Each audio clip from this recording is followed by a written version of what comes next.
Help ಮಾಡ್ಬೇಕು ಮತ್ತೆ ನಿಮ್ ಬಾಯಲ್ಲಿ ಅನ್ಸ್ಕೊಳ್ಳಬೇಕು. ಕಾಯ್ತಿರ್ತೀರಾ ಅಲ್ವಾ ಈ ತರ ಒಂದ್ ಮೂಮೆಂಟ್ ಸಿಗ್ಲಿ ಅಂತ? ಏಯ್ ನನಗೆ ಹುಚ್ಚ ಸುಮ್ ಬಂದ್ ಇಟ್ಕೊಳಕ್ಕೆ. ಸುಮ್ನೆ ನನ್ ಮೇಲೆ ಆರೋಪ ಮಾಡ್ಬೇಡಿ, ಸರಿ ಇರಲ್ಲ. ಏನ್ರಿ ಮಾಡ್ತೀರಾ ನೀವು? ಗಂಡಸ್ರ ಇಷ್ಟು ನಿಮ್ ಮನ್ಸಲ್ಲಿ ಏನಿರುತ್ತೋ ಯಾರಿಗ್ ಗೊತ್ತು? ರೀ ನಿಮ್ ಸ್ಕೂಲಲ್ಲಿ ಗುಡ್ ಟಚ್ ಅದು ಬ್ಯಾಡ್ ಟಚ್ ಅದು ಅಂತ ಹೇಳ್ಕೊಟ್ಟಿಲ್ವಾ? ಹೆಲ್ಪಿಗೆ ಹೇಗೆ ಇಟ್ಕೋತಾರೆ, ಬೇರೆ ತರ ಹೇಗೆ ಇಟ್ಕೋತಾರೆ ಅಂತ ಅಷ್ಟೋ ಗೊತ್ತಾಗಲ್ಲ ನಿಮ್ಗೆ? ನನಗೆಲ್ಲ ಗೊತ್ತಾಗುತ್ತೆ, ನೀವು ಸುಮ್ನೆ ಕತೆ ಹೊಡಿಬೇಡಿ. ಅಮ್ಮ ತಾಯಿ ಅಯ್ಯೋ ಪಾಪ ಅಂತ ಹೆಲ್ಪ್ ಮಾಡಕ್ ಬಂದ್ರೆ ನನಗೆ ಅಂತೀರಾ? ಇನ್ ಮುಂದೆ ನಿಮ್ಗೆ ಹೆಲ್ಪ್ ಮಾಡೋದಿರ್ಲಿ, ನಿಮ್ಗೆ ಹತ್ರ ಬಂದ್ರೆ ಕೇಳಿ, ನಿಮ್ ಕಡೆನೂ ಸುಳಿಯಲ್ಲ ನಾನು. ನೀವಷ್ಟೇ ಬೇರೆ ಸಿಚುವೇಶನ್ ಆಗಿದ್ರೆ ಮುಖಾನು ನೋಡ್ತಿರ್ಲಿಲ್ಲ. ನಾವ್ ಗಂಡಸ್ರು ನೀವ್ ಹೇಳಿದ್ದೆಲ್ಲ ಕೇಳಿಸ್ಕೊತೀವಿ ಅಂತ ಬಾಯಿ ಬಂದಾಗೆಲ್ಲ ಮಾತಾಡ್ತೀರಾ? ಇರ್ಲಿ ನಾನು ನೋಡ್ಕೋತೀನಿ. ತಗೊಳ್ಳಿ.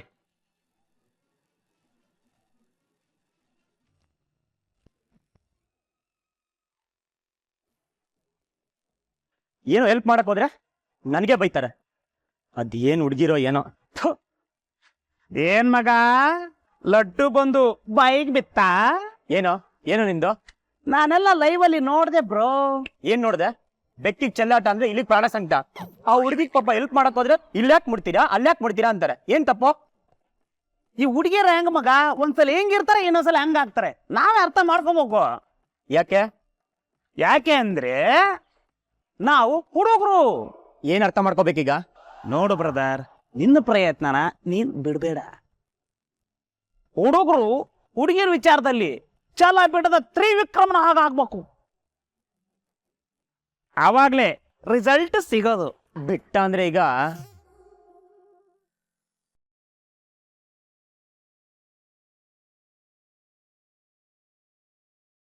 ತಗೊಳ್ಳಿ ಇದನ್ನ, ನನ್ನ ಹತ್ರ ಇರೋದೇ ಇಷ್ಟು. ಏನಕ್ಕೆ ದುಡ್ಡು? ನಾನು ನಿಮ್ಮ ಹತ್ರ ಕೇಳಿದ್ನಾ? ನಿಮ್ ಹತ್ರ ದುಡ್ಡಿಲ್ಲ ಅಂತ ನನಗೂ ಗೊತ್ತು.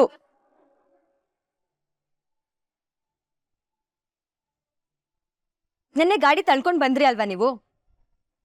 ಗಾಡಿಲಿ ಪೆಟ್ರೋಲ್ ಖಾಲಿ ಆಗಿತ್ತು ತಾನೆ? ಪೆಟ್ರೋಲ್ ಹಾಕ್ಸಕ್ ದುಡ್ಡಿರ್ಲಿಲ್ಲ ತಾನೆ?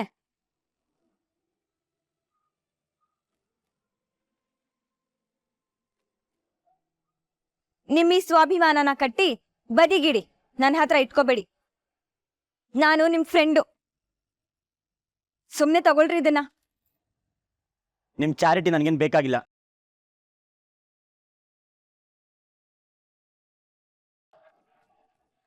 ಹಲೋ, ನಾನಿನ್ನು ದುಡ್ಡಿನ ಗಿಡ ಹಾಕಿಲ್ಲ ನಿಮಗ್ ಚಾರಿಟಿ ಕೊಡೋಕೆ. ಅಷ್ಟಕ್ಕೂ ಯಾರು ಹೇಳಿದ್ದು ನಾನು ನಿಮಗ್ ಪುಕ್ಸಟ್ಟೆ ಕೊಡ್ತಿದ್ದೀನಿ ಅಂತ? ನಿಮ್ ಹತ್ರ ಇಲ್ಲ ಅಂತ ಕೊಡ್ತಾ ಇದ್ದೀನಿ ಅಷ್ಟೇ.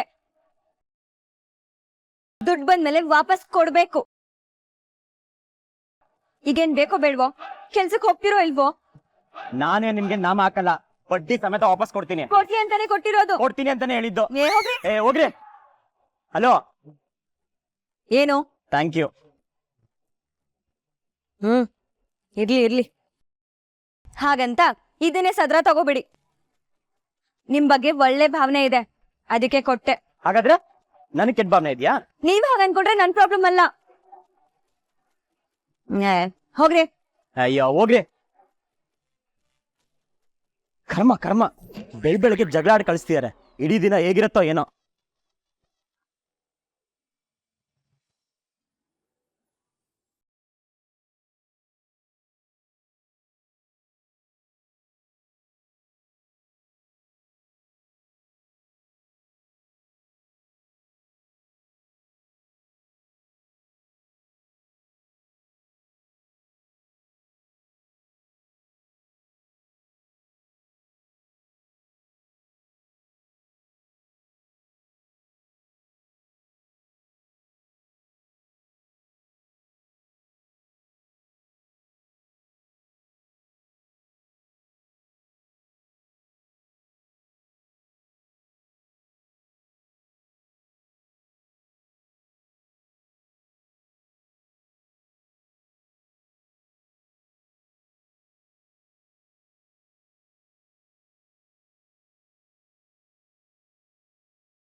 ಮೂರ್ತಿ, ಅದಕ್ಕೆ ಯಾವಾಗ ಬಂದ್ರಿ?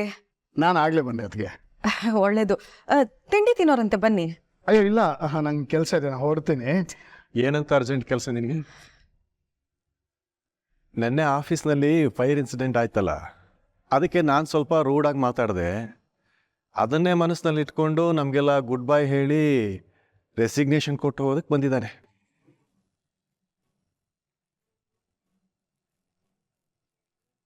ಏನ್ ಮೂರ್ತಿ ಇವ್ರು ಹೇಳ್ತಾ ಇರೋದು? ಇವ್ರ ಮುಂಗೋಪದ ಬಗ್ಗೆ ನಿಮಗ್ ಗೊತ್ತಿಲ್ವಾ? ಅಲ್ಲ ಮೂರ್ತಿ, ಅಷ್ಟೊಂದ್ ಸುಲಭವಾಗಿ ನಮ್ಮನ್ನೆಲ್ಲ ಬಿಟ್ಟು ಹೋಗ್ಬೇಕು ಅಂತ ನಿರ್ಧಾರ ಮಾಡ್ಬಿಟ್ರಾ? ನೀವು ಇದ್ದೇ ಮನೆಯವರು, ಅದ್ ಹೇಗ್ ಹೋಗ್ತೀರಾ? ಹೋಗ್ತೀನಿ ಅಂದ ತಕ್ಷಣ ನಾನು ಅಷ್ಟು ಸುಲಭ ಬಿಟ್ಬಿಡ್ತೀನಿ ಅವನ್ನ. ಒಬ್ಬ ವಾಪಸ್ ಕರ್ಕೊಂಡು ಬರ್ತೀನಿ ಅಷ್ಟೇ. ಬನ್ನಿ ಬನ್ನಿ, ಇಬ್ರು ತಿಂಡಿ ತಿಂತ ಮಾತಾಡೋರಂತೆ.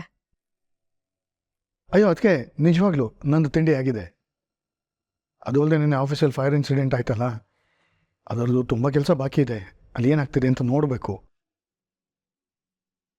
ನಾನು ಆಫೀಸ್ಗೆ ಹೋಗಿ ಬರ್ತೀನಿ. ಮೂರ್ತಿ, ಕೆಲ್ಸದ ಮುಂದೆ ನಿಮಗ್ ಬೇರೆ ಏನು ಕಾಣಿಸಲ್ಲ ಅಲ್ವಾ?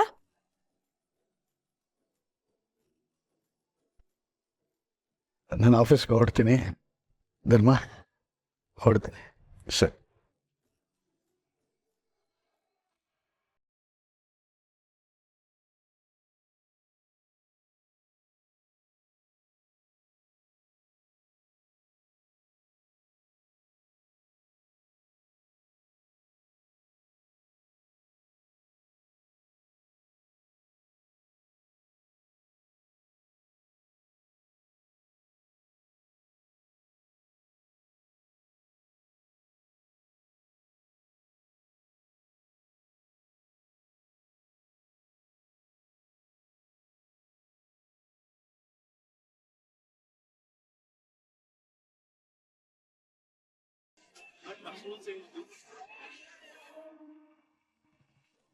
ಆರಾಧ್ನಾ, ಮಧ್ಯಾಹ್ನಕ್ಕೆ ಚಿತ್ರಾನ್ನ ಮಾಡ್ತಿದೀಯಾ?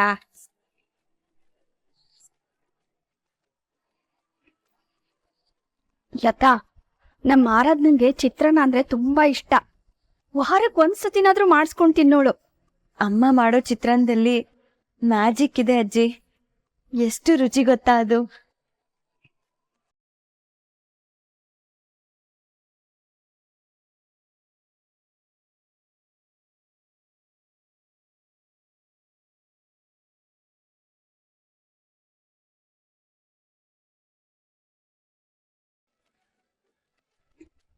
ಇಷ್ಟೊಂದ್ ಕಡಲೆ ಬೀಜನಾ? ಇಷ್ಟೊಂದ್ ಕಡಲೆ ಬೀಜ ತಿಂದ್ರೆ ಪಿತ್ತ ಆಗುತ್ತೆ. ನಮ್ಮಮ್ಮ ಯಾವಾಗ್ಲೂ ಹೀಗೆ ಅಜ್ಜಿ, ಕಡಲೆ ಬೀಜ ಜಾಸ್ತಿ ಹಾಕಿ ಚಿತ್ರಾನ್ನ ಮಾಡೋಳು. ತುಂಬಾ ಇಷ್ಟಪಟ್ಟು ತಿನ್ನೋಳು. ಆರಾಧ್ನನ್ನ ತುಂಬಾ ಮಿಸ್ ಮಾಡ್ಕೋತಿದ್ಯಲ್ಲ ರೇವತಕ್ಕ?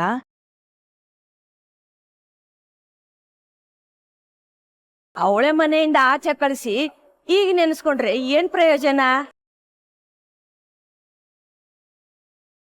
ಮನೆಯಿಂದೇನೋ ಆಚೆ ಕಳಿಸ್ಬಿಟ್ಟೆ, ಆದ್ರೆ ಈಗ ಸಂಕಟ ಆಗುತ್ತೆ.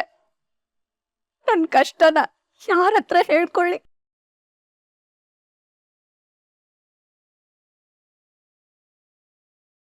ಅಮ್ಮ ಎದುರುಗಡೆ ಇದ್ರೂನು ಮಾತಾಡ್ಸಕ್ಕಾಗ್ದೇ ಇರೋ ದುರಾದೃಷ್ಟ ಯಾರಿಗೂ ಬರ್ಬಾರ್ದಜ್ಜಿ. ನೀನ್ ಮಾತಾಡ್ಸ್ಬೇಕಿತ್ತು ರೇವತಕ್ಕ, ಯಾಕೆ ಸುಮ್ನಿದ್ದೆ? ನಾನು ಅವಳನ್ನ ಮಾತಾಡ್ಸಿ ಅವಳು ವಾಪಸ್ ಬಂದ್ರೆ ಇವ್ರು ಅವಳನ್ನ ಸುಮ್ಮನೆ ಬಿಡ್ತಾರ? ಖಂಡಿತ ಇಲ್ಲ. ಮದುವೆ ಮಾಡ್ಸಕ್ಕೆ ಇನ್ನೂ ಕಾಯ್ಕೊಂಡ್ ಕೂತಿದಾರ?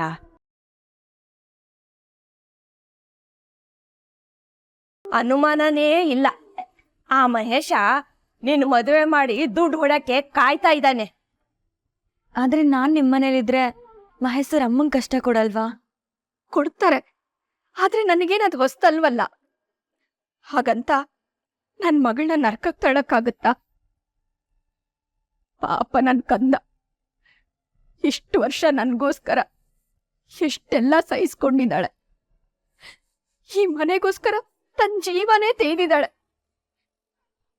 ಆದ್ರೆ ಇನ್ಮುಂದೆ ನಾನು ಅವಳಿಗೆ ಮೋಸ ಆಗಕ್ ಬಿಡಲ್ಲ. ಇಲ್ಲ, ನಾನ್ ಬಿಡಲ್ಲ. ಅಮ್ಮನಿಂದ ಮಗಳಿಗೆ ಯಾವತ್ತೂ ಮೋಸ ಆಗಲ್ಲ ಅಜ್ಜಿ. ಅಮ್ಮ ಎಲ್ಲಾನು ಸಹಿಸ್ಕೊಂಡಿದ್ದು ನನಗೋಸ್ಕರನೇ ಅಲ್ವಾ? ನಿನ್ನ ಮಾತು ನಿಜಾನೇ, ಆದ್ರೂ ಅವಳು ನಿನ್ನ ಮನೆಯಿಂದ ಆಚೆ ಕಳಿಸ್ಬಾರ್ದಾಗಿತ್ತು.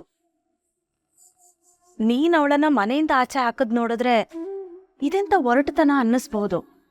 ಆದ್ರೆ ಇದರಿಂದ ಆರಾಧನನ್ಗೆ ಒಳ್ಳೇದೇ ಆಗತ್ತೆ. ಆದ್ರೂ ಒಂಟಿ ಮಗಳು ಅಂತ ಯೋಚನೆ ಮಾಡ್ಬೇಕಾಗಿತ್ತು. ನಡುರಾತ್ರಿಲಿ ಆಚೆ ಹಾಕಿದ್ರೆ ನೀನ್ ಎಲ್ಲಿ ಅಂತ ಹೋಗ್ತೀಯಾ? ನನ್ನನ್ನ ನೀವ್ ಯಾರಾದ್ರೂ ನೋಡ್ಕೋತೀರಾ ಅನ್ನೋ ನಂಬಿಕೆ ಅವಳಿಗಿತ್ತು ಅನ್ಸುತ್ತೆ ಅಜ್ಜಿ. ನಿಮ್ ಮೇಲಿರೋ ನಂಬಿಕೆಯಿಂದಾನೆ ನಾನಂಥ ನಿರ್ಧಾರ ತಗೊಂಡಿದ್ದು. ನಾನು ಅನ್ಕೊಂಡಾಗೆ ಅಜ್ಜಿ ಅವಳನ್ನ ಕರ್ಕೊಂಡು ಹೋದ್ರು. ಅವಳು ಇಲ್ಲಿಗಿಂತ ಅಜ್ಜಿ ಮನೆಯಲ್ಲೇ ನೆಮ್ಮದಿಯಾಗಿದ್ದಾಳೆ. ನನಗಷ್ಟು ಸಾಕು. ಆದ್ರೂ ನೀನೊಂದ್ಸಲ ಅವಳ ಜೊತೆ ಮಾತಾಡೋ, ಎಲ್ಲ ಸರಿ ಹೋಗುತ್ತೆ. ಅಲ್ಲ ಅವಳು, ಇಲ್ಲಿ ನೀನು ಒದ್ದಾಡೋದಾದ್ರೂ ತಪ್ಪುತ್ತೆ. ಇಲ್ಲ ಅಜ್ಜಿ, ಅಮ್ಮ ನನ್ನ ಹತ್ರ ಮಾತಾಡಲ್ಲ.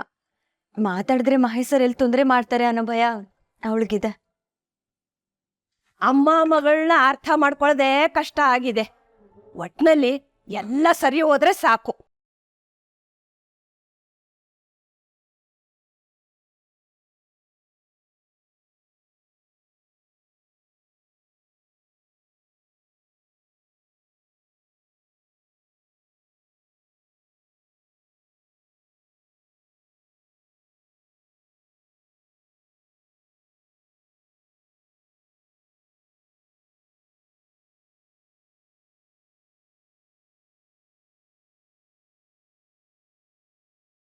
ಐಮ್ ಸಾರಿ ಅಮ್ಲ, ನಾನು ಎಷ್ಟೆಷ್ಟು ಹೇಳಿ ನೋಡಿದೆ, ನಿಮ್ಮ ತಂದೆ ನನ್ನ ರೆಸಿಗ್ನೇಷನ್ನ ಒಪ್ಕೊಳ್ಳೇ ಇಲ್ಲಮ್ಮ.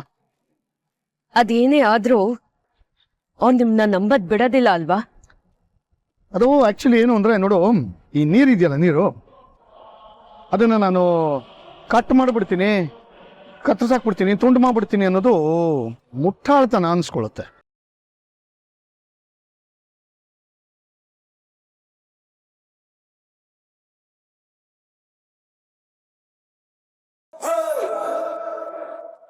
ನೀರು ಯಾವ ಆಕಾರನ ಬೇಕಾದ್ರೂ ತಗೊಳುತ್ತೆ. ಹಾಗಂತ ನಮಗೆ ಹೇಗೆ ಬೇಕೋ ಅದನ್ನು ಹಾಗೆ ಬಗ್ಗಿಸ್ತೀವಿ ಅಂತ ಅನ್ಕೋಬಾರ್ದು.